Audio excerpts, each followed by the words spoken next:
Wakala Bishr ibn al-Harith rahimahullah, Bishri mtoto wa Harith amesema, Mwenyezi Mungu amrahamu, mattaqallaha man ahabba shuhra, hawezi kumcha Mwenyezi Mungu yule ambaye atakuwa anapenda jina na umaarufu kwa watu.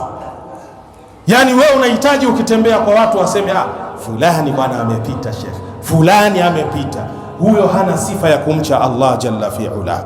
Nenda kwenye kitabu Sairu A'lami Nubala, kitabu nambari 10 ukurasa ni 476. Waqala aidan, na akasema kwa mara nyingine, la a'lamu rajulan, simfahamu yoyote, ahabba an yu'rafa, ambaye alikuwa kwenye dunia akipenda ajulikane na watu, illa dhahaba dinuhu waftadaha, isipokuwa dini yake itaondoka na atafedheheka kwa watu.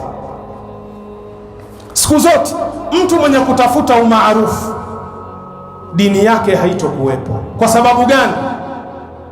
Kuna jambo atatakiwa alifanye, na lile jambo ni kinyume cha sheria ya Allah jalla fi'ala. Kwa sababu anahitaji jina, itabidi afanye nini?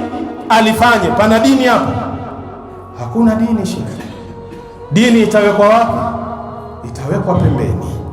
Nenda kwenye kitabu Al-Khumul wa Tawadhu libni Abi Dunya ukurasa ni wa 77.